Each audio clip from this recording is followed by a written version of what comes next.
Hi everyone, and welcome to the Generalist, where security practitioners look beyond niches, silos, egos, and hopefully build their competence and credibility.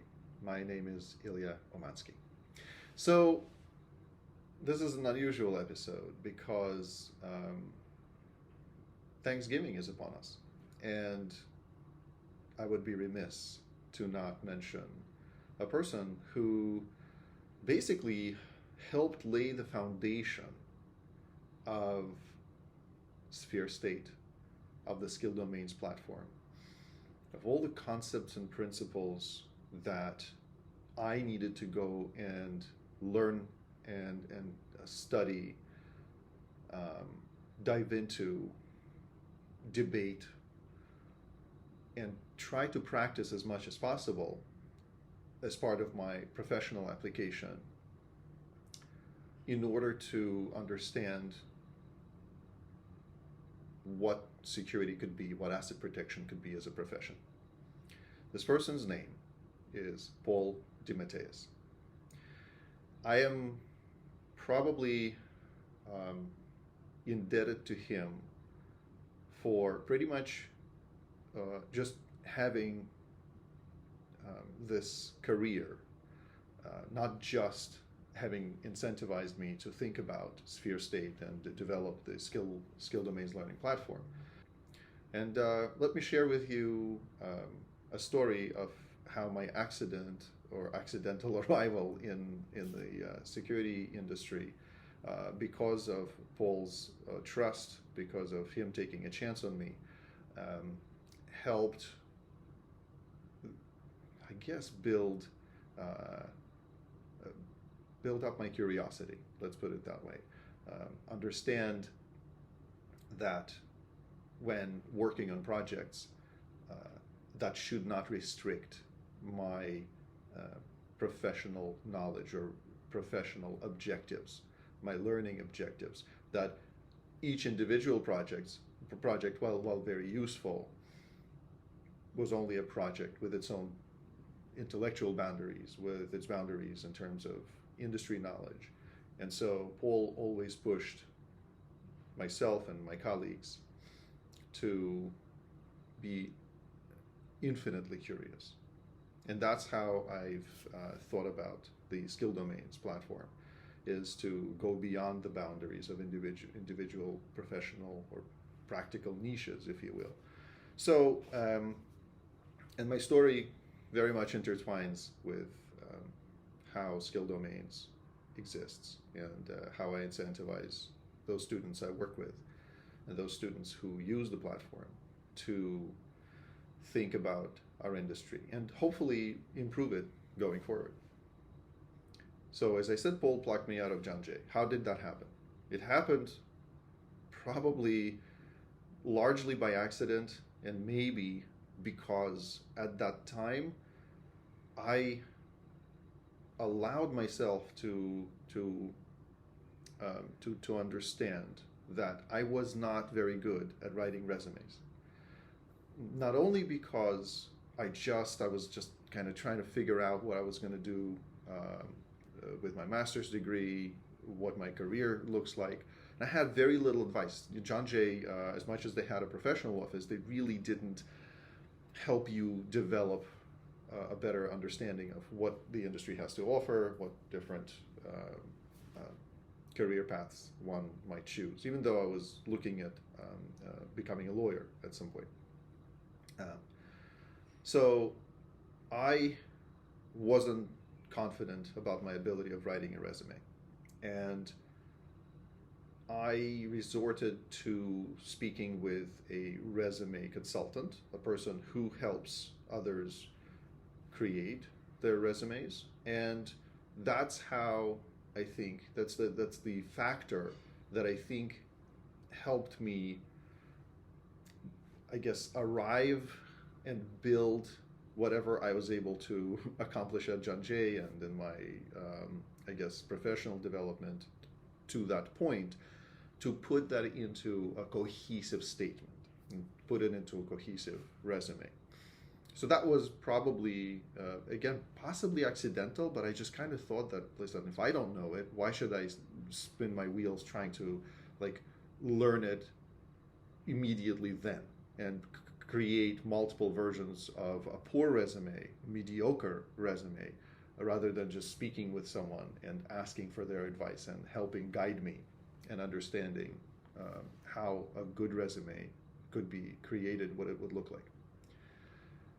So I suppose my resume made it to the John Jay Employment Office, and shortly thereafter I received a call and was invited to attend an interview. Funny enough, the question that I received on my interview was, "What do you want to do in 5 years?" I didn't know what I wanted to do in a year from then, let alone 5 years. So I had to improvise and offer some answers, particularly because I really didn't know what the Global Security Department at Prudential Financial was doing. I didn't know what security was. So how would I arrive for an interview and try to, offer smart answers that are industry related? Of course, I can see now that neither Paul nor the other person who interviewed me, another good teacher of mine, Richard Zucki, neither one of them had very high expectations. So I guess I was, in a sense, lucky. But I think what they focused on also was like, how studious was I? Like, what was I a good student in college? What kind of topics interested me? And that I could talk about. And my degrees were in criminal justice, policy analysis. At that point, I was working towards my master's. So that means that I guess I was strong enough of a student to first have finished my bachelor's degree. And I was on the dean's list and got good marks and stuff. And also be interested enough in an academic setting and learning more about different perspectives on criminal justice, policy creation, and policy implementation. And interestingly, and unbeknownst to me, they had needs at Prudential to build more robust policies. Now, it still doesn't prove the point that I was competent enough to even work on that, but they took a chance on me, particularly Paul, having, I think he had exposure to John Jay before, so I think there was a general trust level in the student pool. So that was great. But here is where all of this converges with my passion for Sphere State, my passion for the Skill Domains platform. If it weren't for Paul to consciously choose a position of being my coach and of course my friend and my supervisor, all of those things, not just my mentor, because mentorship, as I said in my previous episodes and my writing, mentorship is different. Mentorship is too high level in order for someone to develop on a job. And so he purposely chose to offer his time and attention and, most importantly, patience with someone like myself to help coach me in this new role, because I was knocking on his door probably 20 times a day. Keep in mind, he was in a senior leadership position. I was an analyst, okay? It's rare that someone would have so much patience and so much to offer in a kind manner with generosity to help one develop, okay? Because I wasn't the only employee. And so I drew quite a few good lessons, both through some success as I was thrown into policy writing, and then variety of other projects. Because as you write policies, you also have to start understanding what you're writing about. So I had to go and dive into niches of the organization, like the ones that we were addressing through our policy. So some of it was treasury operations, some of it was operations that were printing our check stock, variety of other things. And this is where Paul nudged me to develop and build on my curiosity.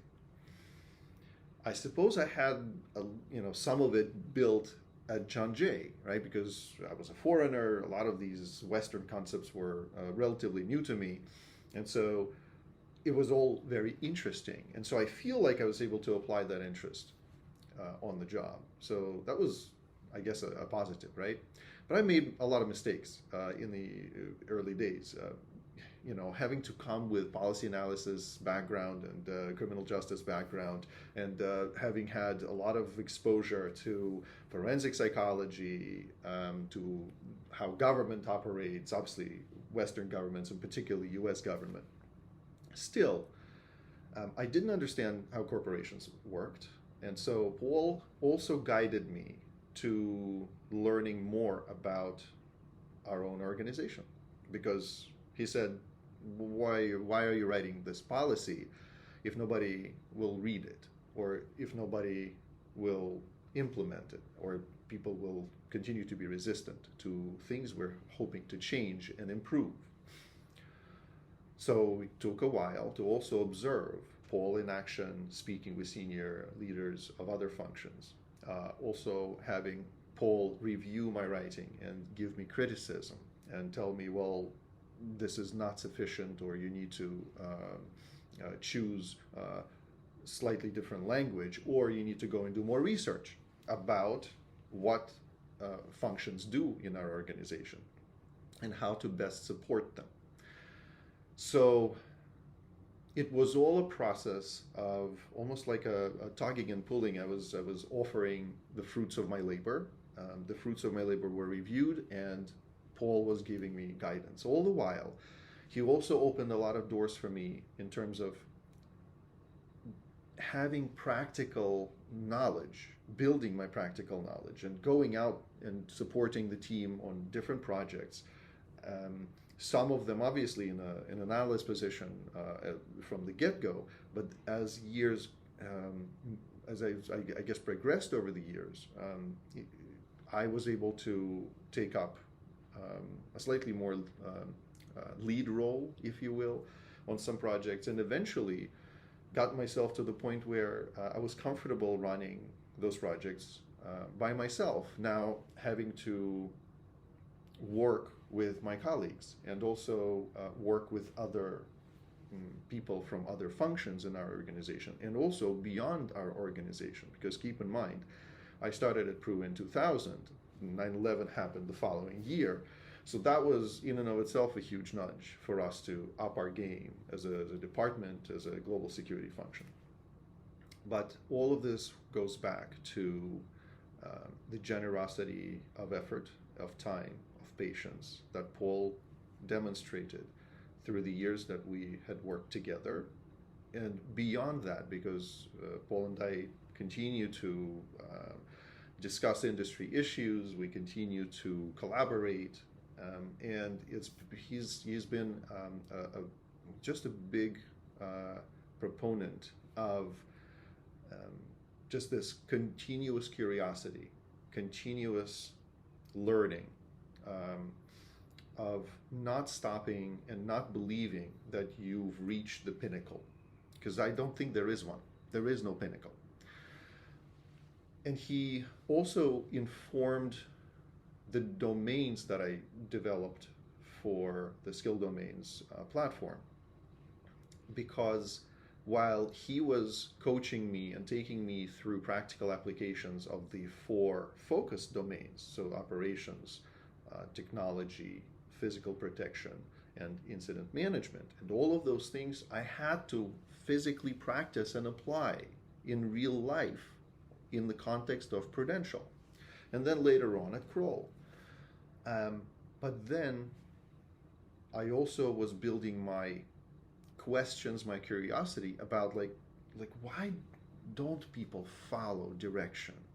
What does it kind of, what would be some of the ways in which you could incentivize agreement, compliance? How does that work? What does design mean? because we were constantly facing projects that required either minimal or very significant design effort. And we were working with individuals who I suppose were more knowledgeable about design, and still finding some conflicts and still finding areas for improvement, particularly related to implementation of of security technologies, if you will. And so these three domains that Skill Domains platform starts with, meaning professional polish, psychology, and design, were also in a sense informed by what Paul was teaching me during our time together at Prudential. Very early on, he incentivized our entire team to stand in front of groups of our colleagues within the organization and deliver presentations, not just to our own team, but to people in other functions, at town halls, or traveling to other countries, learning a lot about cultural values in other places, and developing our content with that in mind.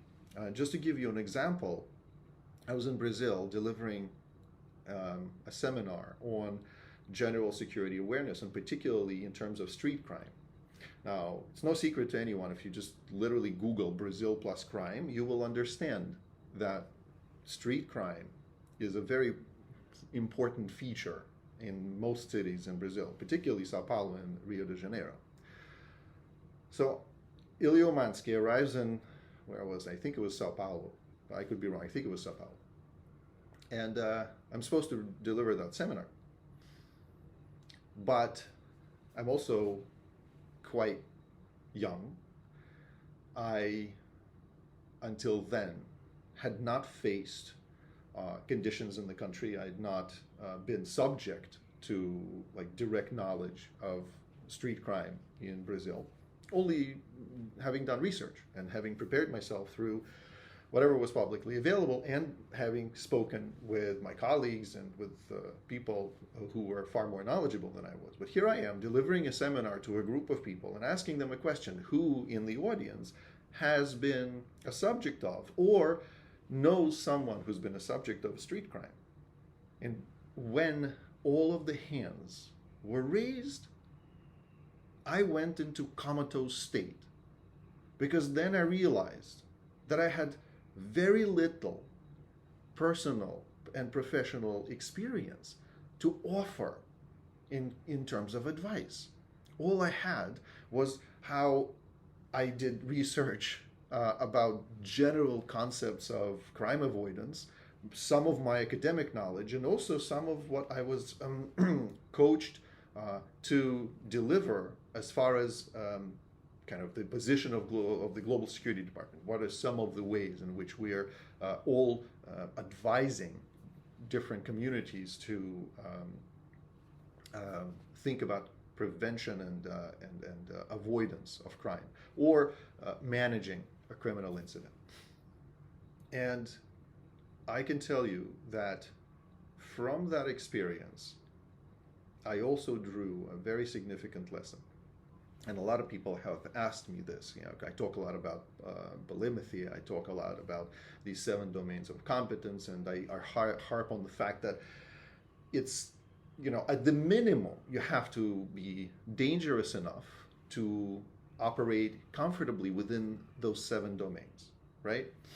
And people have asked me, but Ilya, how comfortable are you when we put you in a niche? Let's say we throw you into a cybersecurity environment, or we throw you into a close protection environment. How comfortable are you?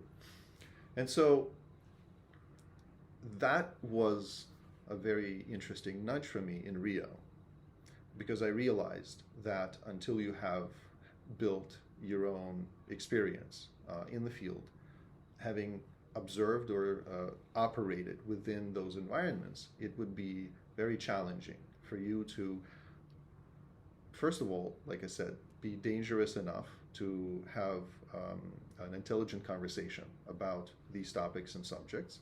Secondly, I realized that I needed to build my practical experience to a far greater level. And that, luckily for me, that happened in the early days at Prudential.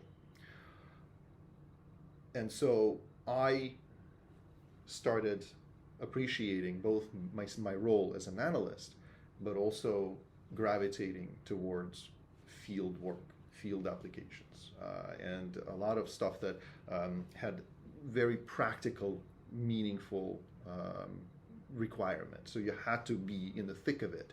You had to either manage a team of people or understand what the local conditions will be, or design different technological solutions, knowing how they actually work and how they work in real life, so that you don't make you minimize the number of mistakes you can make if you are delivering those solutions to clients. So in a sense, I continue to learn, and I encourage all students that I work with to continue to learn. And Paul's coaching, his generosity, his guidance, and to a degree mentorship incentivized my curiosity. It incentivized me to explore our industry, not just as an observer and an analyst, but also as a practitioner.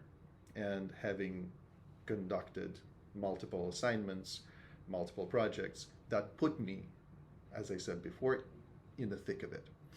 So I want to express my gratitude to Paul DeMatteis for building my foundations when the rest of the industry was still struggling to offer that. And even my academic environment was not suitable to offer that. And I got lucky, and it was a privilege, and continues to be a privilege, to learn and to observe how practitioners like Paul deliver their advice and operate in our industry. So happy upcoming Thanksgiving to everyone. I wish for all of you to be continual learners, to never stop consuming more experience and more information about how our industry works, being a critical thinker, and to continue to stay safe. Thank you.